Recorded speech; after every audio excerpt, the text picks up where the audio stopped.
السلام عليكم ورحمة الله وبركاته. ازيكم حبايبي؟ عاملين ايه؟ يا رب تكونوا بخير. النهارده بقى كده جايلكم بيوم جديد وفيديو جديد. طبعا تقولوا بتعملي ايه كده؟ احنا بقى بنعمل رقاق. ليه يا جماعة نشتريه ب50 جنيه وهو ممكن ب20 جنيه تعملي كيلو ونص؟ بدل ما تدفعي 75 جنيه تدفعي 20 جنيه وتعملي احلى كمية، وطبعا بنضافة. انت طبعا اللي عاملاه بايدك. احنا بصراحة ما بنشتروش خالص من بره. يعني احنا وماما وخالتي وكده مش بنشتري ابدا من بره، احنا على طول بنعمله. كان معايا بقى حوالي هنا 3 كيلو دي، احنا هنعملهم على مرتين عشان خاطر ايه؟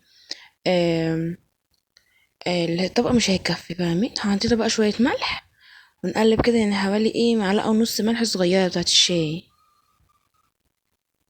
نقلب بقى كده. وبعدين بقى نحط مية، كوباية مية يعني كوباية كوباية بالتدريج. عشان ايه؟ يعني ما ياخدش مية كتير ويبقى طري، احنا عايزينه ناشف عشان ما ياخدش دقيق كتير في الفرد. بص، يعني خالتي بتصب لي وانا بعجن. إيه، تحطي لي حبه واعجن، تحطي لي حبه واعجن، فاهمين؟ بس كده. طبعا يا جماعه الحاجات دي بصراحه بتبقى حلوه جدا، احنا على طول بنعمله بيبقى جميل. بدل ما تشتري من بره الله اعلم اللي انت شاريه منها نضيفه ولا مش نضيفه. بس بتحطي لي ميه وانا اعجن انا وماما.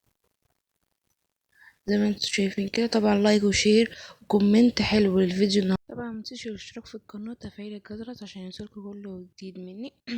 وجودكم كالعاده فوق راسي. نبدا كده اهو، زي ما انتوا شايفين بقى بنعجن كده. بصراحة يا جماعة هو بياخد شوية وقت بس في العجن، بس بصراحة بيطلع تحفة. انا بقى بصراحة خالتي قالت لي خلاص، انا هعمل اكمل، يعني انتي قومي عشان دراعك وجعك وانا ايه هكمل. بقت تكمل ماما وخالتي، وانا بقى قلت اصورهم. نفضل نعجن نعجن نعجن لغاية ما بنخليها يا جماعة زي الاستك كده. بصراحة العجينة كانت ما شاء الله اللهم بارك، كانت تحفة. زي ما انتوا شايفين بنحط شوية مية. لو مثلا العجينة قاسية بنحط شوية مية. لو العجينة مش قاسية بنحط شوية دقيق. لو سايبة يعني كده بنحط لها شوية دقيق. احنا كده طبعا احنا يا جماعة عاملين اصلا كمية. في اخر الفيديو هوريكم احنا عاملين قد ايه. بس بقى بتبدأ هي تعجن جاية مش عارفة بتقول بتملسه ولا ايه، حاجة زي كده. طبعا خالتي يعني بتبقى عارفة. انا قاعدة عمالة بقى ايه اتفرج. بس بتعملوا ازاي بتغنوا ومش عارفة بتقول حاجات كده بتاعت زمان قوي. وانا طبعا مببقاش عارفة، فبقى كم يعني هي بتقول بس انا بنسى الكلام. هي بتقوله يعني. بس والله ربنا يديهم الصحة، يعني هم بصراحة يعني ما شاء الله تبارك الله، يعني بيعرفوا يعملوا كل حاجة خالاتي، يعني هم وكده. بس وانتوا قولوا لي بقى عملتوا ايه في الشقة؟ خلصتوا الشقة ولا لسه؟ انا عن نفسي خلصت الشقة، ناقص لي المطبخ. انتوا بقى قولوا لي انا عملت ايه. بس احنا بقى بنخبز. فوقفت شوية الشقة بقى، وان شاء الله بكرة. النهاردة التلات. النهاردة التلات. بكرة ان شاء الله الاربع هعمل المطبخ. بص بقى يا جماعة، خلاص كده احنا عمل يعني عجناها كويس. حط بقى شوية زيت في الطبق. ونحط شوية زيت على وشها، يعني على وش العجينة من فوق عشان ما تقشفش. بصوا. بسم الله ما شاء الله، كده شكلها تحفة. بس خليتي حد تحطي كده الزيت عشان ما يقشفش، وبنغطيه وبنسيبه يرتاح حوالي من نص ساعة لساعة الا ربع. يعني كل ما يرتاح يا جماعة بيبقى كمان ايه، تحس عامل زي القست كده وزي العجين زي اللية كده. بص بقى بيفضلوا بقى يكوروها. طبعا انا كنت نازله اعمل سحور فما عرفتش اقعد اكور معاهم واصور لكم. بس هما بيكوروا طبعا. بيعملوها كده زي البيضه. انا كنت مكور معاهم بس ما كنتش مصوره. بص بقى، بص يا جماعه العجينه عامله ازاي. بصوا شايفين لما بيشدوها عامله زي شفتوا زي كأني حاجه كده زي اللي هي كده عامله زي الاستك كده بتشديها. يعني دي كده يعتبر يا جماعه فيها عرق. دي حلوه عشان طبعا انتوا عارفين ان الرقاق لازم يكون في دقيق ليه عرق. بس بقى عملنا كل الكميه دي وعملنا سوق تاني. بص بقى خالتي بقى بيبدأ. انا بصراحه بعرف بس ما كانش فيه نشابه. يعني انا بعرف ارق بس ما فيش نشابه. فما رضيتش بقى ارق خلاص. هما بقى قالوا لي خلاص انتي اقعدي جنب الفرن وهما يرقوا. بس دي ماما اللي هي لابسه جلابيه اللي هي اللي فيها احمر دي. والناحيه التانية دي خالتي. والناحيه التانية اللي قاعده هي دي الناحيه دي برضو خالتي. قاعدين بقى مين يعملوا. وانا بقى وبنت خالتي قاعدين قدام الفرن، يعني نبدل انا وهي، تقعد شويه وانا اقعد شويه عشان طبعا قعدة الفرن صعبة جدا في الجو اللي احنا قاعدين فيه ده. جو صعب. بس احنا كنا بنعمل بالليل. كان يعني الجو حلو يعني، يعني كان في هوا، ما كانش الصبح وكانت الدنيا كاتمة يعني. طبعا عارفين انتوا صايمين، احنا صايمين. ف فبننام بعد الفطار عشان الصيام وكده. بس بقى حطيناه بقى كده في الفرن. بس شكله بيبقى جميل اوي، اوريكم بقى كذا حتة، بيفقفق بقى كده، تحفة. على فكرة يا جماعة ممكن برضو تعمليه على النار من فوق. يعني تجيبي حلة مدورة، سوري، صينية مدورة بتاعت الكيكة أو بتاعت البسبوسة أو أي حاجة، تحطيها وتقلبيها كده، تحطيها على النار، تفهمين؟ وتروحي بقى مسيباها ما تسخن، وتروحي حاطة عليه الرقاق هيستوي برضو معاكي ويبقى زي الفل. بس عشان عندنا فرن هنعمله في الفرن. بص بقى احنا بنلفه على النشابة، ونفرده بقى على على اسمها دي الفرن. بص بقى جميل ازاي،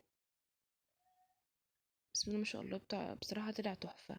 ده بقى ايه، بنبقى حاطين كده فوطة سوري، ملاية كده نضيفة، وبنحط عليه عشان ما ينشف. وبعد كده بنحطه بقى في كيس وننفضه الأول، بعدين نحطه في كيس عشان لو أي دقيقة أو أي حاجة يعني ننفضه. وطبعا كل شوية بنمسك الفرن دي بحتة مبلولة اسمها بنفوته. طبعا حاجات طبعا يا خالتي القتالي نفوت الفرن بحتة مبلولة كده، عشان الدقيق ده يبقى أصلا بيسمر من كتر درجة الحرارة، من كتر علو درجة الحرارة. بصوا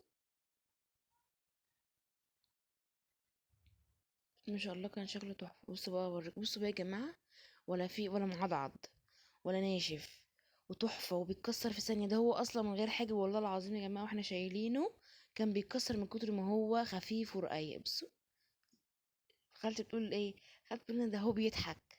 خالتي تكلمه جميل قوي، بيقولك اهو بيضحك. بصوا شكله تحفة بسم الله ما شاء الله. بصي ده يعتبر اول كمية.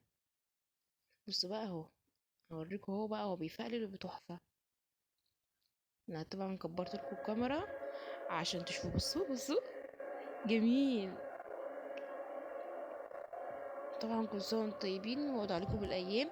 وان شاء الله السنه الجايه اللي نفسه في اي حاجه يعملها، وربنا يرزق كل مشتاق، وربنا يدي اللي عايز يا رب، واي حد نفسه في حاجه يحققها له. طبعا الايام دي تحفه يا جماعه خالص، الايام دي طبعا جميله جدا. كل اللي نفسه في حاجه يدعيها ويتمنى من ربنا، وان شاء الله ربنا يحققها له. ويا رب كده السنه الجايه نكون عملنا اللي احنا نفسنا فيه، يا رب اللهم امين. بس بقى نبدأ. هو انا بقى فضلت افرد واحدة، طبعا كنت بعمل بس طبعا ايه، ما كنتش بصور يعني، كنت بعمل بس ايه، عشان طبعا كنت يعني بقى اسوي مش عارفه ايه، واطلع مثلا لو حته طريه بسيبها بره، فاهمين؟ فما كنتش بصور. فجيت بقى بنت خالتي لما تيجي تعمل كنت بصورها. بص بتنفخ ازاي، جميل قوي ما شاء الله اللهم بارك. والله يا جماعه لو عملتيه هيبقى بالنسبه لك احلى ما تشتريه ب50 جنيه من بره. والله اعلم، انا شفته النهارده والله العظيم، احنا جايبينه شفته والله العظيم ما يتاكل يا جماعه. ما اعرفش انتوا ازاي بتجيبوه. في ناس احنا لا ما بنعرفش بنعمله بصراحه يعني. بصوا بقى كده بقى احنا خلصنا الكميه دي بتاعتنا كلها، وفي كميه قبلها معموله في الكيشونات. بص بقى خالتي تمسك كده فوطه او جلابيه او اي حاجه نضيفه، بتنفض الرقاق زي ما انتوا شايفين كده، ونحطه بقى في الكيس. بصوا بقى عملنا كميه قد ايه. وكده بقى كده اليوم بتاعنا خلص، والفيديو بتاعنا خلص. اشوفكم في يوم جديد وفيديو جديد. ودلوقتي كانت الساعة 5:30 الفجر. يا مع السلامة.